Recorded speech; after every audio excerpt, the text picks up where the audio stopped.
Hello everyone. तो JSSC JEE का 1 अक्टूबर वाला ये पेपर है।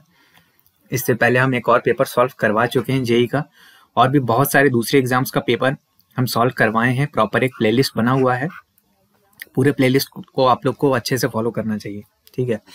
और हम वो वाला वीडियोस भी आप लोग को बना के दे रहे थे कि सारा साइंस एक वीडियो में, सारा जो आपका कंप्यूटर है एमसीक्यू अभी रिसेंट एग्जाम्स का सारा एक वीडियो में, ठीक है। लेकिन उसको अभी स्टॉप किया हुआ है क्योंकि अभी जेई का जो पेपर्स है, जितना पेपर हम लोग के पास इकट्ठा हुआ है वो हम पहले आपको एक सॉल्विंग करवा के दे देते हैं, फिर उस वाली चीज को भी हम रिज्यूम करवा देंगे, ठीक है। और टेंशन मत लीजिए, कम से कम झारखंड जीके, इंडिया जीके, ये सब तो हम पक्का पक्का डलवा देंगे अगर समय मिलता है। जैसे अभी क्या दिक्कत हुआ है कि बहुत लोग क्या कहने लगा है कि शायद एग्जाम डेट बढ़ जाएगा, हो सकता है बढ़ ही जाए।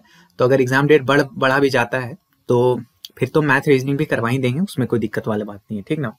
हालांकि रीजनिंग को तो सब पूरा इग्नोर मार रहा है, तो फिर भी मैथ्स हम करवा देंगे अगर टाइम मिलता है तो, ठीक है। तो चैनल को सब्सक्राइब जरूर कीजिएगा, वीडियो को शेयर कीजिए। बहुत लोग आके बोलते हैं कि हाँ आपका वीडियो में बहुत सब्सक्राइबर होना चाहिए, अच्छा काम करते हैं ये वो, लेकिन सिर्फ इतना बोलने से नहीं होगा। अपने जो दोस्त वगैरह हैं उनको भी बताया कीजिए कि हाँ ऐसा एक चैनल एग्जिस्ट करता है, ठीक है। अगर आप लोग टेस्ट सीरीज लेना चाहते हैं पेपर 3 के लिए, केवल 99 रुपए में ले सकते हैं हमारे एग्जाम क्लस्टर मोबाइल ऐप में। इसका जो लिंक है वो पहले कमेंट में मिल रहा होगा, वहां से जाके आप डाउनलोड कीजिए, वहां पे आप टेस्ट सीरीज खरीदिएगा, आपको 10 प्रैक्टिस टेस्ट मिलेगा। अंग्रेजी में हिंदी में दोनों में अलग अलग अपलोडेड है, लेटेस्ट एग्जाम पैटर्न है, सॉल्यूशन वगैरह इंक्लूडेड है, एरर इसमें कम से कम डालने की कोशिश है, ठीक है। लेकिन 99 रुपए लेने के लिए आपको डिस्काउंट कोड वहां पे लगाना पड़ेगा, ऑफिसर का, OFFICER। ये वाला डिस्काउंट कोड लगाने से आपको मैक्सिमम वहां पे डिस्काउंट मिलेगा और आप केवल 99 रुपीज में टेस्ट का लाभ उठा पाएंगे। चलिए सवाल से शुरू कर देते हैं। कौन सा इसमें से ऐसा तरीका है जो पॉल्यूशन को रोकने का यानी प्रदूषण को रोकने का एक इफेक्टिव तरीका नहीं है, ठीक है। नहीं, ये ध्यान में रखिएगा, एग्जाम में क्वेश्चन पढ़ने उड़ने में गलती नहीं करना है, समझ गए ना। नहीं तो फ्री में एक क्वेश्चन 1 नंबर आप एग्जामिनर को दे बैठिएगा। तो नॉट यूजिंग ऑटोमोबाइल अननेसेसरली, यानी गाड़ियों का जरूरत ना होने पे इस्तेमाल ना करना, ये ना करना, तो ये तो एक अच्छा तरीका है। कचरे की सफाई, क्लीनिंग गार्बेज, ये भी एक अच्छा तरीका है। एक्सेसिव यूज ऑफ इलेक्ट्रिसिटी, ये एक अच्छा तरीका नहीं है, तो ये आपका आंसर हो जाएगा, ठीक है। कॉमन सा सवाल था, काफी सिंपल एक क्वेश्चन आपको दिया गया, ठीक। अगला सवाल थोड़ा सा मेरे हिसाब से तो टफ था, ठीक है, बाकी आप लोग अपनी राय बताइएगा। पूछा क्या गया है कि परमहंस मंडली जो पूना में स्टैब्लिश हुआ था वो किस साल करवाया गया था। तो 1849 इसका आंसर हो जाएगा। स्टैब्लिश करने वाले लोगों का नाम यहाँ पे आपका लिखा हुआ है, ठीक है। दुर्गाराम मेहता जी, दोदोबा पंडोरांग और उनके कुछ साथियों ने मिलकर इसकी स्थापना की थी, ठीक है। बहुत लोग यहाँ पे फॉन्ट का कंप्लेन मार रहा था कि फॉन्ट छोटा है, फॉन्ट छोटा है। देखिए यही एग्जामिनर जो आपको हम लोग को बना के दिया है ना, पीडीएफ में इतना ही साइज है, अगर हम इसको बड़ा करेंगे तो फटने लगेगा, जो थोड़ा बहुत पता चल रहा है वो भी पता नहीं चलेगा। तो आप लोग अपना मोबाइल में क्या कीजिएगा, मोबाइल को थोड़ा सा ऐसे पिंच मारिएगा, ठीक है। पिंच मारेंगे तो अपने आप जूम हो जाएगा यहाँ पे ये वाले सेक्शन में, ठीक है। तो वहां पे नहीं फटेगा, थोड़ा सा क्वालिटी, ठीक है, 360p तक या उससे ऊपर ले जाइए, 480 तक तो ले जाइए, ठीक है। थोड़ा सा डेटा इस्तेमाल कीजिए सही जगह पे, ठीक। तो इसको थोड़ा सा आप बड़ा करके देखिए, अगर हम अपने साइड से इसको जूम करेंगे तो फट जाएगा सब कुछ, ठीक है, समझ में आया। चलिए अगला सवाल ये है, एलपीजी जो अपने घर में गैस सिलेंडर आता है उसको जलाने पर फ्लेम निकलता है, ठीक है, फ्लेम। लेकिन चारकोल यानी कि कोयला जब जलाते हैं तो फ्लेम नहीं जलता, डायरेक्ट आपका वो जल जाता है, लाल हो जाता है। ये ऐसा क्यों होता है? क्योंकि एलपीजी जो है वो गैसियस फॉर्म में निकलता है, और चारकोल यानी जो कोयला हो गया वो आपका गैसियस नहीं होता, वो क्या होता है, सॉलिड होता है, ठीक है। तो ये इसका आंसर हो जाएगा। अगला सवाल में आते हैं, ये भी थोड़ा सा एक अच्छा वाला सवाल था। लेवल जनरली इस वाले पेपर का हमको थोड़ा सा अप लगा, ठीक है, थोड़ा सा अप लगा लेवल, तो इस लेवल के हिसाब से भी थोड़ा प्रैक्टिस करके रखिएगा। अलाई दरवाजा जो है किस साल में बनाया गया था? तो 1311 ईस्वी में अलाई दरवाजा को बनाया गया था। किस बनवाने वाले का नाम? अलाउद्दीन खलजी। और ये उसी कुतुब मीनार कॉम्प्लेक्स का पार्ट है, ठीक है। दिल्ली में अगर जो लोग गए होंगे, कुतुब कॉम्प्लेक्स है, वहां पे सिर्फ कुतुब मीनार नहीं है, उसके साथ और भी बहुत सारा चीज है वहां पे, ठीक है। कंट्रोवर्सी भी थोड़ा सा हो जाता है वहां पे जब मूर्ति वगैरह प्राप्त होता है, मिलता है तो वही कॉम्प्लेक्स में एक चीज है अलाई दरवाजा, ठीक। और हाँ, जो लोग टेस्ट सीरीज लेना चाहते हैं, कोई भी स्टडी मटेरियल लेना चाहते हैं, एग्जाम क्लस्टर ऐप को डाउनलोड कीजिएगा। और कुछ भी डाउट अगर आपको है टेस्ट सीरीज के रिगार्डिंग कि कैसे लेना है, क्या क्या फीचर है, नहीं है, तो इस व्हाट्सएप नंबर जो आपको स्क्रीन पे दिख रहा होगा उस पर मैसेज करके आप पूछ सकते हैं। लेकिन हाँ, इससे एकेडमिक डाउट नहीं पूछेगा। ये जो बचवा है, ये लोल बकलोल आदमी है, इसको टेस्ट सीरीज ये सब के बारे में जानकारी देने के लिए रखा गया है। एग्जाम से रिलेटेड इसको जानकारी नहीं है, ठीक है, ना ये एग्जाम देता है ना ये पढ़ाता है, तो इससे पूछ करके कोई मतलब नहीं बनता है आपको। चलिए अगला सवाल बहुत ही हलवा सवाल, हलवा, ठीक है, हलवा का भी हलवा, तो हर सवाल आपको टफ नहीं आएगा। स्टेट फ्लावर पूछ रहा है, राजकीय फूल आपसे पूछा जा रहा है झारखंड का, जो कि क्या है, पलाश है, सब जानते हैं, हम लोग बचपन से पढ़ते हैं, ठीक है। इसी तरह स्टेट एनिमल है आपका एलिफेंट, स्टेट बर्ड है कोयल, स्टेट ट्री है साल, और स्टेट फ्लावर है पलाश, जो कि अभी हम लोग देखेंगे, ठीक है। तो ऐसा ऐसा थोड़ा सा आराम से दिमाग को ठंडा करने वाला भी क्वेश्चन आएगा, सारा सवाल ऐसा नहीं आएगा कि दिमाग हिला दे, ठीक। अगला सवाल देखिए क्या पूछता है, ये था, यहाँ पे आएगा टोटली लॉजिक का सवाल, ठीक है, नॉलेज का सवाल ज्यादा नहीं है। How many states of India do not have a legislative assembly, ठीक है, यानी लेजिस्लेटिव असेंबली, ठीक है, ये कौन कौन से स्टेट में नहीं है भारत के। तो लेजिस्लेटिव असेंबली हर एक स्टेट में होगा ही होगा, ठीक है, कोई भी स्टेट है जो अगर राज्य है तो राज्य के पास अपना लेजिस्लेटिव असेंबली भी होगा, जिसमें लोग जाके क्या बनते हैं, एमएलए बनते हैं। तो ऐसा कोई भी राज्य नहीं है, इसलिए इसका आंसर 0 हो जाएगा। कोई भी भारत का राज्य ऐसा नहीं है जिसमें लेजिस्लेटिव असेंबली न हो, ठीक।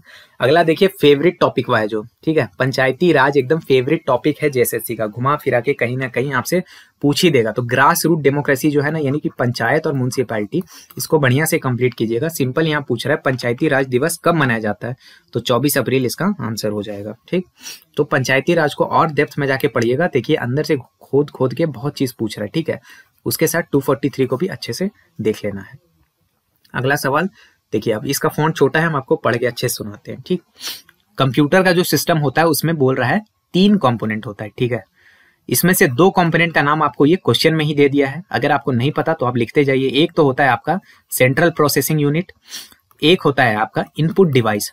तो एक और कंपोनेंट क्या होगा, तो कंप्यूटर सिस्टम का सिंपल एक फंडा होता है कि एक आपका इनपुट होगा, ठीक है, एक होगा यहाँ पे आपका प्रोसेसिंग जो कि आपका सीपीयू करता है, और एक तीसरा होगा आउटपुट, आपको कहीं से आउटपुट मिलेगा, ठीक है। जैसे हम स्क्रीन पे ऐसे ऐसे अभी लिख रहे हैं तो हम इसको कुछ इनपुट दे रहे हैं, और ये जो लाल लाल ऐसे बिंदु आपको दिखा, ये आपको तक जब पहुंचा तो इसको हम क्या कहेंगे, आउटपुट कहेंगे। और बीच में जो इसको दिखाने का काम किया, इसको प्रोसेस किया, उसे कहते हैं सीपीयू, ठीक है।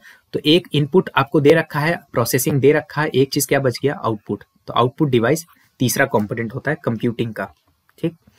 अगला सवाल आता है, ये देखिए यहाँ पे मिरर इमेज का क्वेश्चन है, ठीक है।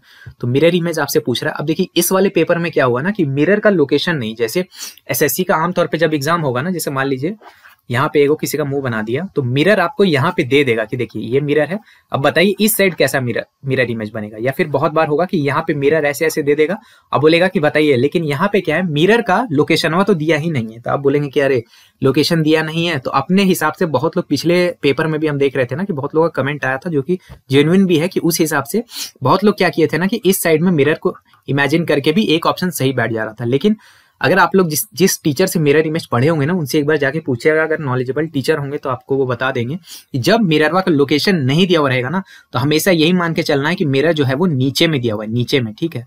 जब लोकेशन नहीं है तो नीचे में मानिए, या फिर बहुत से बहुत राइट साइड में मानिए, यहाँ नहीं मानना है, या तो नीचे में या तो राइट साइड में। तो आमतौर पर नीचे ही मानना चाहिए अगर कोई लोकेशन नहीं दिया हुआ है, ठीक है। तो अगर नीचे देख के आप बनाएंगे तो ये जो है आपका ये होगा जी, पता चला हम बताते बताते हम ही गलत हो गए। तो हाँ चलिए यही हो जाएगा, तो ये आपका आंसर हो जाएगा। तो आमतौर पे जब मिरर का लोकेशन ना दिया हो तो नीचे हो। हालांकि इस क्वेश्चन पे मारने के लिए आप डिस्प्यूट मार सकते हैं कि इमेज का लोकेशन नहीं पता हमको, अगर जब मिरर का लोकेशन भी नहीं मालूम है, तो अगर मान लीजिए कि यहाँ पे इमेज लगा के, मिरर लगा के, या इस साइड में मिरर लगा के भी कोई आंसर सही हो रहा है, तो मारने के लिए आप वहां पे ऑब्जेक्शन लगा सकते हैं, ठीक। क्योंकि कायदे से देखा जाए तो नीचे में जो रहता है वो वाटर इमेज रहता है, ना कि मिरर इमेज। चलिए, लेकिन फिर भी हम आपको डिफॉल्ट सिस्टम बताएं, मिरर इमेज का डिफॉल्ट सिस्टम वही होता है कि नीचे में इमेज मिरर को इमेजिन करना चाहिए। अगला बहुत ही सिंपल हलवा सवाल, संथाल जो विद्रोह है वो किस साल में निकला था, तो वो 1855 में शुरू हुआ था। किनके द्वारा, सिद्धू और कान्हू मुर्मू द्वारा, ठीक है। इनके साथ और भी इनके साथी थे, इन साथियों के नाम कमेंट में जरूर बताइएगा। चलिए, अगला सवाल ये है कि छोटा नागपुर का जो पठार है, प्लेट्यू है, उसका जो सबसे बड़ा हिस्सा है, उस हिस्से का नाम क्या है, तो उस हिस्से का नाम है रांची प्लेट्यू, रांची का पठार, ठीक। चलिए अगले क्वेश्चन में आते हैं। उड़िया भाषा जो है वो क्लासिकल लैंग्वेज के रूप में भारत में कब इंक्लूड किया गया था, यानी भारत के क्लासिकल लैंग्वेज के लिस्ट है एक, उस लिस्ट में कब इसको डाला गया था। ये थोड़ा सा टिपिकल सवाल है, ऐसा नहीं कि कॉमन है, ये कभी कभी मतलब एक तरह से थोड़ा सा टफ टाइप का सवाल हो गया। तो उड़िया भाषा 2014 में क्लासिकल लैंग्वेज के लिस्ट में इसको इंक्लूड किया गया था। तो 2014 एक तरह देखा जाए तो करंट अफेयर्स के हिसाब से भी अच्छा सवाल नहीं बनता, लेकिन हाँ लैंग्वेज जो आपको मेंशन किया गया है सिलेबस में तो शायद उससे घुमा रहा हो, लेकिन फिर भी हम तो इसको टफ क्वेश्चन के ही कैटेगरी में रखेंगे। ठीक है, अगला सवाल करंट अफेयर्स का बहुत ही अच्छा सवाल है, जनरली लोग इसको पढ़ा ही होगा, खासकर जो लोग एसएससी सीजीएल ये सब का तैयारी करता है, कि इस बार क्या है कि मुंबई वुमेन्स आईपीएल हुआ। ठीक है, वुमेन आईपीएल हुआ, तो उस वुमेन आईपीएल में जीतने वाली जो टीम थी मुंबई इंडियंस थी। ठीक है, उसकी कैप्टन का नाम क्या था, तो हरमनप्रीत कौर वो कैप्टन थी। ठीक है, तो यही सवाल इसमें पूछ रहा था कि वुमेन्स आईपीएल की जीतने वाली जो टीम है मुंबई इंडियंस, उसकी कैप्टन कौन थी, तो उसकी कैप्टन थी हरमनप्रीत कौर। ठीक, तो यहाँ से हमको कुछ कुछ क्या बात पता चला कि यहाँ पे एक वुमेन्स आईपीएल भी हुआ था, जो कि बाय द वे 2023 में पहली बार वुमेन्स आईपीएल हुआ था, तो इसीलिए ये इंपॉर्टेंट बन जाता है, ये भी ध्यान रखिएगा। वुमेन्स आईपीएल की विजेता टीम मुंबई इंडियंस, ये भी ध्यान रखिएगा। इसकी कैप्टन हरमनप्रीत कौर, ये भी ध्यान रखिएगा। और दिल्ली कैपिटल्स के अगेंस्ट फाइनल मैच हुआ था, यानी रनर अप टीम अगर आपसे पूछ लेगा तो वो दिल्ली कैपिटल्स हो जाएगा। ठीक है, तो ये सारा चीज आप लिख लीजिएगा। हो सके जो भी करंट अफेयर्स का मैगजीन आप फॉलो कर रहे हैं, वहां से जो आपका वुमेन्स आईपीएल हुआ है ना, उसके बारे में थोड़ा सा जानकारी और जुटा लीजिएगा। चलिए अगला सवाल देखते हैं। अगला सवाल में क्या है, कौन सा जो रिवर है वो अरेबियन सी से रिलेटेड है, यानी बेसिकली क्या पूछ रहा है कि अरेबियन सी में जाकर के कौन सा रिवर गिरता है, तो यहाँ पे आंसर हो जाएगा आपका नर्मदा। बाकी गोदावरी आपका बे ऑफ बंगाल में जाता है, यमुना तो गंगा से मिल जाता है, और गंगा जो है वो बे ऑफ बंगाल में गिरता है, तो नर्मदा जो है आपका आंसर हो जाएगा। अगला सवाल क्या है कि ये रीजनिंग का आपका क्वेश्चन हो गया यहाँ से। तो रीजनिंग में क्या पूछा कि फ्रेस्को जो है वो पेंटर है, पेंटिंग से रिलेटेड है, तो फ्रेस्को एक तरह का पेंटिंग का टेक्निक है, तो उस टेक्निक को फॉलो कौन करता है, पेंटर। तो सिम्फनी जो है इसका प्रयोग कौन करेगा, तो सिम्फनी का प्रयोग कंपोजर करेगा। सिम्फनी एक तरह का आप समझ लीजिए राग होता है, म्यूजिक का चीज होता है। ठीक है, अब उतना डिटेल में हम क्या बताएं, म्यूजिक से रिलेटेड चीज है। जिन लोगों को असली वाला जो ऑर्केस्ट्रा होता है, बड़े बड़े अंग्रेज लोग जो करता है, उसमें अगर किसी को इंटरेस्ट होगा तो ये सब चीज आप सुने होंगे। तो सिम्फनी कंपोजर से रिलेटेड है, ये रीजनिंग का क्वेश्चन है। अगला सवाल क्या है, कौन सी एजेंसी ने NVS-1 इस नाम का सैटेलाइट लॉन्च किया है, तो ये लॉन्च किया है इसरो ने, हमारे इसरो ने। ये क्या है, एक तरह का नेविगेशन सैटेलाइट है। ठीक है, नेविगेशन यानी कि जो रास्ता उसका बताने के काम में आता है धरती पे। ठीक है, कि आपको यहाँ है, आपको यहाँ से यहाँ जाना है, जो गूगल मैप ये सब यूज करते हैं, वो क्या है, नेविगेशन सिस्टम हुआ, तो उसी तरह का नेविगेशन सैटेलाइट है NVS-01। ठीक, अगला सवाल है, इस पिक्चर में कितना गो त्रिकोण या ट्राइंगल है उसको गिन लीजिए। ठीक है, तो वैसे डायरेक्ट हाथ से तो नहीं गिना जाता, इसका टेक्निक होता है, टेक्निक को नहीं बताएंगे, वो सब आपको पता होगा। तो इसमें नंबर ऑफ ट्राइंगल आपको गिनना है, आंसर इसका 16 है। आराम से वीडियो को पॉज कीजिए और गिनिए। अरे हाँ, एक चीज बताना भूल गए, पीडीएफ आपको कहाँ मिलेगा, तो ये जो लेक्चर है इसका जो पूरा पीडीएफ है जो आपको सॉल्व करना होगा, ये आपको हमारे एग्जाम क्लस्टर ऐप के ई बुक्स वाले सेक्शन में मिलेगा। तो हमारे एग्जाम क्लस्टर ऐप को नीचे पिन कमेंट में दिया हुआ लिंक से डाउनलोड कीजिएगा, उसमें ई बुक वाले सेक्शन में आपको ये पूरा पीडीएफ अपलोडेड मिलेगा। तो वहां से अगर आप लोग देखना चाहते हैं, खुद से जाके सॉल्व करना चाहते हैं तो कर सकते हैं। ठीक, चलिए अगला क्वेश्चन, फिर से मिरर इमेज पूछ दिया, तो फिर से आप यहाँ फिर से देखिए मिरर का लोकेशन नहीं दे रखा, तो लोकेशन आप नीचे एज्यूम करके मारिएगा, ये आपका आंसर हो जाएगा। चलिए अगला सवाल थोड़ा सा छोटा छोटा लिखा हुआ है, पढ़ के सुनाएंगे। बेसिक कंप्यूटर का एप्लीकेशन में ये कौन सा स्टेटमेंट है जो फिट नहीं बैठता। ठीक है, तो पहला स्टेटमेंट क्या बोलता है कि कंप्यूटर को घर में इस्तेमाल किया जाता है अलग अलग कामों के लिए, जैसे कि ऑनलाइन बिल का भुगतान करने के लिए, मूवी वगैरह देखने के लिए। तो हाँ, इसमें क्या पूछ रहा है कि इसमें कौन सा गलत है, तो ये तो सही है कि हाँ कंप्यूटर का इसलिए तो यूज होता है। नेक्स्ट क्या है, कंप्यूटर जो है वो उससे वर्क फ्रॉम होम फैसिलिटी लेके हम लोग काम कर सकते हैं घर से। ठीक है, और स्टूडेंट लोगों को भी मदद होता है ऑनलाइन एजुकेशन का सपोर्ट लेने में। तो आप लोग हो सकता है बहुत लोग कंप्यूटर पे भी ये वीडियो देख रहा होगा, तो ये भी सही है, ये गलत नहीं है। कंप्यूटर जो है वो कम्युनिकेशन फैसिलिटी देता है इलेक्ट्रॉनिक मेल यानी ईमेल के द्वारा इंटरनेट का इस्तेमाल करते हुए, तो ये भी सही है, गलत नहीं है। दूसरा क्या, कंप्यूटर कोई इंपॉर्टेंट रोल प्ले नहीं करता मेडिकल फील्ड में, यानी मेडिकल फील्ड में कंप्यूटर का कोई इस्तेमाल नहीं है, ये गलत है। मेडिकल फील्ड में भी कंप्यूटर का बहुत सारा अच्छा यूजेज है। ठीक है, जैसे कि आजकल आपको डॉक्टर की कंसल्टेशन भी आप कंप्यूटर के थ्रू ऑनलाइन ले सकते हैं, तो ये गलत स्टेटमेंट हो जाएगा, यही आपका आंसर है। ठीक, अगला स्टेटमेंट पूछ रहा है प्रिंटर के बारे में कौन सा कथन गलत है। ठीक है, तो प्रिंटर केवल और केवल ब्लैक और व्हाइट कलर में प्रिंट कर सकता है, ये गलत कथन है, क्योंकि प्रिंटर जो है वो आपका कलर प्रिंटिंग भी कर देता है। ठीक है, तो ये आपका आंसर हो जाएगा। ठीक, अगला सवाल क्या है कि माइक्रोसॉफ्ट ऑफिस में फॉन्ट प्रीफरेंस, ठीक है, यहाँ पे हम लिख देते हैं फॉन्ट प्रीफरेंस। बहुत लोग बोलेगा राइटिंग में नहीं समझ में आ रहा है, तो जो बोल रहे हूँ समझ में आ रहा है ना। तो फॉन्ट प्रीफरेंस ये वाला बॉक्स खोलने के लिए कौन सा शॉर्टकट की लगाते हैं? कंट्रोल के साथ डी दबाइएगा, फॉन्ट प्रीफरेंस खुल जाएगा माइक्रोसॉफ्ट ऑफिस में। ठीक है, कंट्रोल प्लस पी करने से क्या होगा? प्रिंट हो जाएगा। कंट्रोल प्लस एन करने से क्या होगा? नया डॉक्यूमेंट खुल जाएगा, न्यू डॉक्यूमेंट। और कंट्रोल प्लस एफ करने से क्या होगा? फाइंड वाला बॉक्स खुलेगा, फाइंड बॉक्स। ठीक है, अगला सवाल क्या है? फिर से छोटा लिखा है, हम बता देते हैं। एक हवलदार जो है वो एक चोर के पीछे भाग रहा है। ठीक है, यहाँ पे देखिए एक चोर है। ठीक है, मान लीजिए कोई नेताजी है और इसके पीछे है एगो हवलदार। हालांकि खैर क्या बोले, इन लोग भी बहुत अच्छे तो नहीं रहता है, लेकिन चलो, इसके बीच में 150 मीटर का गैप है। ठीक है, अब ये जो चोरवा है ये 9 किलोमीटर प्रति घंटा की रफ्तार से दौड़ रहा है और ये जो हवलदार जी हैं ये 10 किलोमीटर प्रति घंटा की रफ्तार से इसका पीछा कर रहे हैं। ठीक है, तो कितना टाइम लगेगा कि ये जो हवलदार है ये पुलिस इसको पकड़ लेगा? ठीक है, मिनट में आपको ज्ञात करना है। सिंपल मैथ्स का सवाल है, सॉल्व करके हम यहाँ फालतू टाइम वेस्ट नहीं करेंगे। रिलेटिव स्पीड आपको निकाल लेना है, 1 किलोमीटर पर आवर निकल जाएगा। इसको आपको चेंज कर देना है अपना मीटर पर सेकंड में। ठीक है, उस हिसाब से सॉल्विंग कीजिएगा, 9 मिनट आपका आंसर हो जाएगा। बैठ के बनाते रहिएगा। चलिए अगला सवाल आते हैं। अगर आप एक डेटा है, कंप्यूटर में कोई डेटा डालते हैं, ठीक है, तो डेटा सबसे पहले कहाँ जाएगा? आपका रैम में। ये आपको क्वेश्चन में दे रखा है। फिर रैम के जाने के बाद अगला स्टेप में ये कहाँ जाता है? जहां अगला बाकी का प्रोसेसिंग होता है। तो अगला ये जाएगा अर्थमेटिक और लॉजिकल यूनिट में, ALU में जाएगा। तो रैम के बाद डाटा जो है आपका ALU में घुसता है। इस सवाल में बस इतना ही पूछा जा रहा था। ठीक, चलिए अगले सवाल में आते हैं। जुलाई 2023 तक अवेलेबल डेटा के अनुसार भारतीय कॉन्स्टिट्यूशन में, भारत के संविधान में टोटल कितने आर्टिकल हैं? आर्टिकल की संख्या पूछ रहा है। आंसर देखिए यहाँ पे ये 395 बता रहा है। मेरे हिसाब से ये गलत आंसर है, क्योंकि 395 जो है वो तो जब स्टार्टिंग हुआ था कॉन्स्टिट्यूशन का, संविधान का, तब 395 था। आगे इसमें बहुत सारे आर्टिकल्स जुड़ते गए हैं, 450 से ज्यादा आर्टिकल्स अब हो चुके हैं। तो शायद इसका आंसर 455 होना चाहिए था। ये क्वेश्चन मोस्ट प्रोबेबली रिजेक्ट हो जाएगा, इसलिए हम इसको डाउटफुल के कैटेगरी में रख रहे हैं। बाकी अगर आपका कोई राय है, आपको लगता है कि नहीं डाउटफुल नहीं है, 395 को अगर आप जस्टिफाई कर सकते हैं तो कमेंट में जरूर बताइएगा। अदरवाइज 1 अक्टूबर वाली शिफ्ट में जिनका है वो इस पे रिप्रेजेंटेशन जरूर लगाइएगा। ये आंसर शायद आपको बोनस दे देगा ये क्वेश्चन। ठीक, चलिए अगले क्वेश्चन में आते हैं। रीजनिंग का सवाल है, ब्लड रिलेशन वाला। बोल क्या रहा है? P और Q जो है वो दोनों भाई हैं, एक दूसरे के भाई हैं। ठीक है, R और S जो है वो बहनें हैं, एक दूसरे की बहनें। ठीक है, P का जो पुत्र है वो S का भाई है। ठीक है, तो पूछ क्या रहा है कि Q और R में रिलेशन बताइए। अब पूरा फैमिली ट्री जब आप बनाइएगा तो ये रिलेशन निकल के आएगा अंकल। ठीक है, तो इसको आराम से बैठ के सॉल्व कर लीजिएगा। ब्लड रिलेशन का सिंपल सा सवाल है, ज्यादा कोई कॉम्प्लिकेशन नहीं है।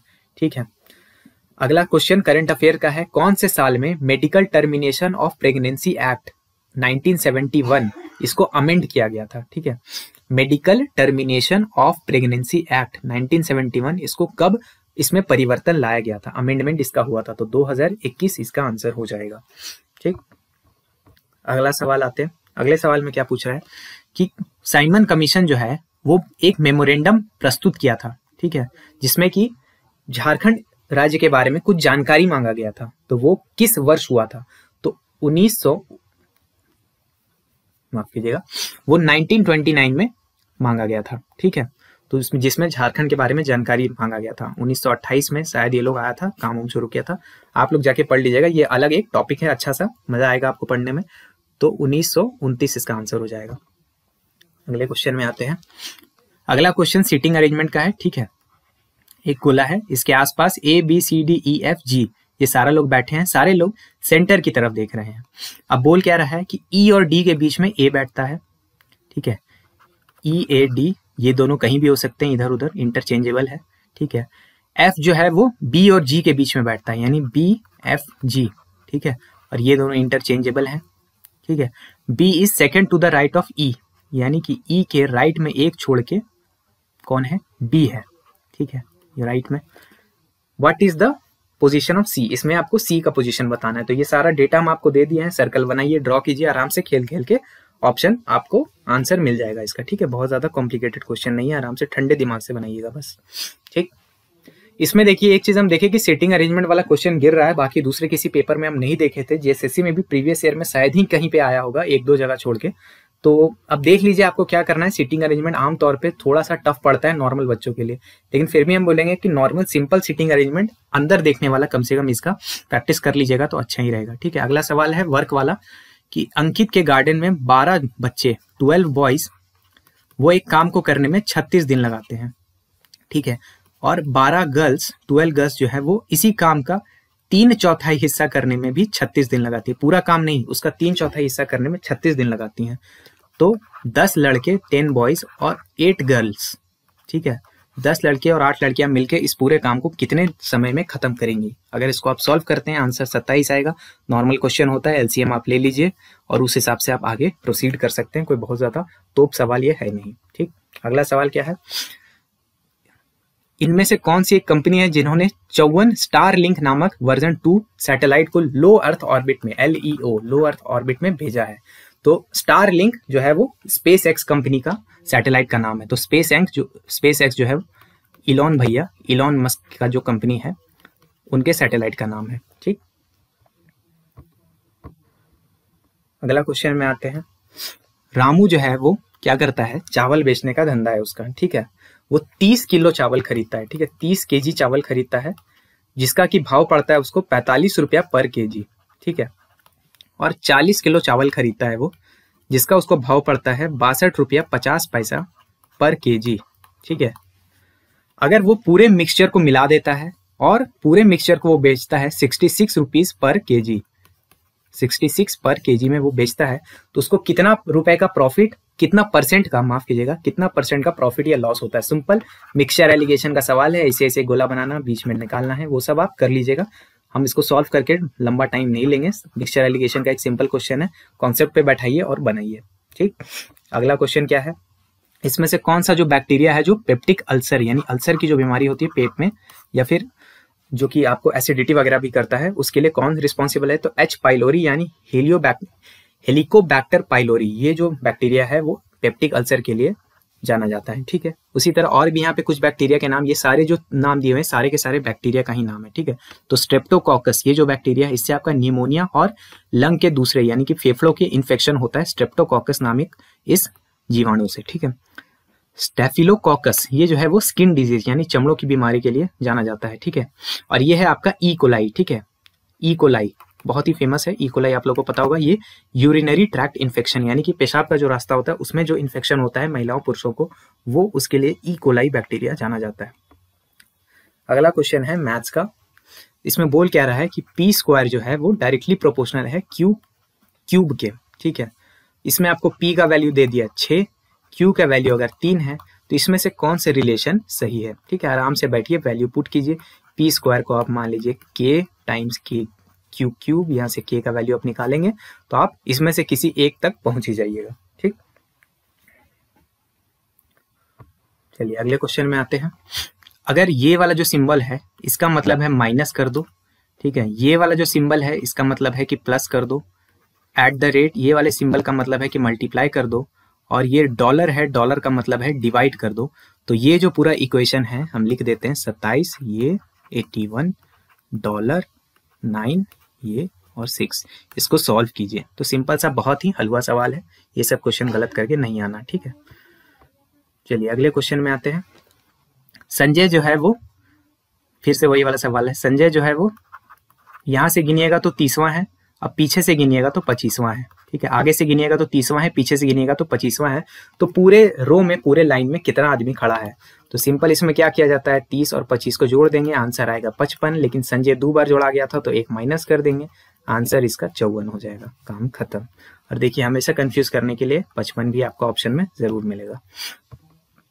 अगला क्वेश्चन क्या है, इसमें से कौन सा जो है वो सेल डिवीजन के प्रोसेस को कहते हैं। तो सेल डिवीजन के प्रोसेस को हम क्या करते हैं, माइटोसिस। 2 तरह का वैसे होता है, माइटोसिस और मियोसिस। माइटोसिस का मतलब क्या होता है, जब जो सेल है हमारे, यानी ये जो सेल है, ये सारा सेल जब डिवाइड करता है ग्रोथ और रिपेयर के लिए, तब माइटोसिस कहलाता है। इसमें 2 आइडेंटिकल डॉटर सेल बनती हैं, ठीक है। मियोसिस में क्या होगा, जब सेक्सुअल रिप्रोडक्शन हो रहा होगा तब मियोसिस हो रहा होगा, उसमें 4 जेनेटिकली डाइवर्स गैमेट्स बनते हैं, ठीक है, यानी यहाँ पे आइडेंटिकल नहीं होते, चारों के चारों अलग होते हैं, ठीक है। ये आपको डिटेल्स में पढ़ लेना चाहिए, मेरे हिसाब से जेएसएससी सीजीएल में ये सवाल रिपीट कर सकता है, ठीक। अच्छा, अप्रैल 2023 में मौजूदा जानकारी के अनुसार ओडीआई क्रिकेट में, वनडे इंटरनेशनल क्रिकेट में 7 नंबर पर बैटिंग करते हुए एकमात्र ऐसे कैप्टन जिन्होंने सेंचुरी स्कोर की है, एकमात्र ऐसे कैप्टन जिन्होंने सेंचुरी स्कोर की है, उनका नाम बताइए। नाम है महेंद्र सिंह धोनी, ठीक। तो ये भी एक तरह से मेरे हिसाब से थोड़ा सा अप लेवल का सवाल है। बहुत लोग जो बढ़िया से अगर फॉलो करता है क्रिकेट का, एकदम उसको बोले कट्टर वाला फैन है, शायद उन लोगों को पता होगा, हमको तो ये बात पहले से नहीं पता थी। चलिए अगले सवाल में आते हैं। 3 घंटी है, ठीक है, एक 5 मिनट के गैप में बजता है, एक 10 मिनट के गैप में बजता है और एक 25 मिनट के गैप में बजता है। तीनों पहले एक सुबह के 1 बजे एक साथ बजा था, तो अगला कौन सा समय होगा जब उन लोग फिर से एक साथ बजेगा, ठीक है। तो तीनों जब एक साथ रिंग होगा, यहाँ पे निकालने के लिए हमको एलसीएम निकालना चाहिए। जब तीनों का हम एलसीएम निकालेंगे तो एलसीएम आएगा 50, यानी कि अगले 50 मिनट के बाद वो लोग एक साथ रिंग करेगा, यानी कि 1 बजने के 50 मिनट बाद, यानी कि 1:50 AM। ये आपका आंसर हो जाएगा। बहुत सिंपल सवाल होता है ये सब, एलसीएम एचसीएफ ये सब थोड़ा सा रिवाइज कर लीजिएगा। चलिए अगला सवाल सीरीज का है। सीरीज देख के बहुत खतरनाक टाइप का लगता है, लेकिन ये सब हम लोग जो प्रैक्टिस किए हुए हैं, कांस्टेंट वाला सीरीज है। यहाँ पे 35 जो है वो आपका कांस्टेंट है, इसको काट दीजिए, इससे कोई मतलब नहीं है, ठीक है। 35 को हटा दीजिए।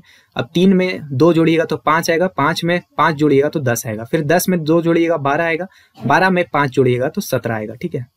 तो ये आपका सीरीज ऐसा बन रहा है 3, 5, 10, 12, 17, 19 और अगला नंबर आपसे पूछ रहा है, तो यहाँ क्या है, 2 का गैप 5 का गैप, 2 का गैप 5 का गैप, 2 का गैप, तो 19 में 5 जोड़िए तो 24 आपका आंसर हो जाएगा। बहुत ही सिंपल सा हलवा टाइप का क्वेश्चन था, बस हाँ प्रैक्टिस जिसका अच्छा होगा उसके लिए, अदरवाइज लोग यहाँ पे 35 देख के कंफ्यूज किया जाएगा। तो आपको क्या करना है, ढेर सारा प्रैक्टिस कीजिए। हम जैसे कि आपको पहले ही बता चुके हैं कि एमटीएस वाला सेट उठा के प्रैक्टिस मारिए, बहुत आपको फायदा करेगा। रीजनिंग मैथ्स का हम अलग से स्ट्रैटेजी वीडियो डाले हैं, रिस्पॉन्स उतना अच्छा आप लोग दिए नहीं, इसलिए फिर हम ज़्यादा उस हिसाब से उधर जाने नहीं गए। तो अगर आपको देखना है रीजनिंग मैथ में अगर आपको समस्या स्कोर नहीं कर पा रहे हैं तो वो वीडियो देखिएगा, अभी आपको लास्ट में वो आ ही जाएगा, ठीक। चलिए अगला सवाल देखते हैं। कोडिंग डिकोडिंग का सिंपल सवाल है। सॉलिड का कोड अगर LOSDI किया तो क्लाउड का कोड क्या होगा। तो सॉलिड का देखिए SOL, ठीक है, सॉलिड, इसका कोडिंग क्या किया LOSDI, यानी कि क्या SOLID, ये वाला कोड बनना चाहिए। तो ऐसा कुछ बनना चाहिए CLOUD, ठीक है। तो ये आपका कौन सा है, ये वाला बन रहा है, ठीक है। तो ये बहुत ही सिंपल सा कोडिंग डिकोडिंग था। तो इस तरह का क्वेश्चन भी आप एक्सपेक्ट कर सकते हैं एग्जाम में। हालांकि मेरे हिसाब से ये वाला जो पेपर था थोड़ा सा अप लेवल का था, मुझे नहीं लगता कि इस तरह का पूरा लेवल रिपीट मारेगा। लेकिन मेन आपका मकसद क्या होना चाहिए कि आप थीम को पकड़ लीजिए, ठीक है। अगर आप थीम देखेंगे तो कोडिंग डिकोडिंग भी उस थीम का हिस्सा है, तो आपका फर्ज क्या बनता है कि कोडिंग डिकोडिंग के सवाल को आप प्रैक्टिस कर लीजिए, ठीक है। जाते जाते थोड़ा सा डिस्कशन एग्जाम डेट पे, ठीक है, अलग से वीडियो बनाने का मन तो नहीं करता, हालांकि करेंगे तो ज़्यादा अच्छा व्यूज़ उधर ही आएगा, लेकिन क्या करें। देखिए एग्जाम डेट पे अभी तक देखिए रिजेक्शन लिस्ट नहीं आया। आज जब हम रिकॉर्डिंग कर रहे हैं रिजेक्शन लिस्ट देखने के लिए नहीं मिल रहा है। अलग अलग सोर्सेज से यही जानकारी आ रहा है कि शायद अब एग्जाम डेट थोड़ा बढ़ने वाला है, लेकिन बढ़ेगा तो बहुत ज़्यादा नहीं बढ़ेगा क्योंकि जेएसएससी फास्ट मोड में है, ठीक है। तो कुछ इनसाइडर सोर्स है, उन लोगों का यही कहना है कि शायद एग्जाम डेट आगे बढ़ेगा, लेकिन अभी कुछ भी कंफर्म नहीं कहा जा सकता। आप लोग का फर्ज यही है 16-17 मानते हुए तैयारी को कीजिए, टाइम जो एक्स्ट्रा मिलेगा उसका इस्तेमाल कीजिए रिविजन में, ठीक है। हम लोग भी ऐसा नहीं है कि बहुत ज़्यादा खुश हो जाते हैं कि हाँ एग्जाम डेट आगे बढ़ गया, तो हम लोग को भी लगता है कि भाई अब एक एग्जाम कवर हुआ, आगे दूसरे एग्जाम्स की तरफ भी जाएं और भी लोगों को पढ़ाएं, उन लोग के ऊपर भी ध्यान दें। लेकिन अब यही है, झारखंड में थोड़ा सा सर्कल इस तरह का चलता है। लेकिन चलिए एग्जाम थोड़ा सा लेट हो वो ठीक है, लेकिन म्युनिसिपल वाले जो एग्जाम में जो गड़बड़ी हुआ था वैसा कोई गड़बड़ी नहीं होना चाहिए।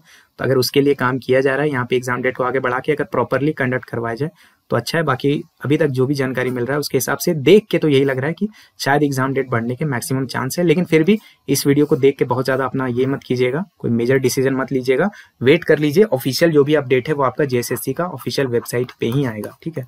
तो एग्जाम डेट को लेकर के यही था।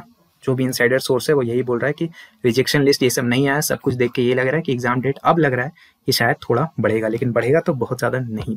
ठीक है, बाकी तो अभी भी एक संभावना है ही, 10-20% चांस है ही कि हो सकता है 16-17 को भी करवा ले। ठीक, तो आप लोग अपना तैयारी जारी रखिएगा, मॉक टेस्ट वगैरह देते रहिएगा, चाहे कोई भी टेस्ट हो, हम लोगों का टेस्ट हो या किसी और का टेस्ट हो, टेस्ट हमेशा प्रॉपरली दीजिए और उसका एनालिसिस बहुत अच्छे से कीजिएगा। ठीक है, टेस्ट देने के तरीके पे भी हम एक वीडियो फ्यूचर में लाने वाले हैं। फिलहाल आपको स्क्रीन पे दिख रहा होगा, हम मैथ्स और रीजनिंग जिनका वीक है उसके लिए एक वीडियो डाले थे, वो वीडियो को जाइए देखिए। अगर अच्छा लगता है तो अपने फीडबैक भी कमेंट में बताइए। एक हमारा और जेई का पेपर बच रहा है, उसको भी हम सॉल्विंग करवाते हैं, उसके बाद फिर अपना जो रेगुलर सीरीज चल रहा था वो सीरीज भी कंटिन्यू हो जाएगा। वीडियो देखने के लिए आपका बहुत बहुत धन्यवाद। दोस्तों के साथ शेयर जरूर कीजिएगा। मेरा नाम है ऋषिकेश। जय हिंद।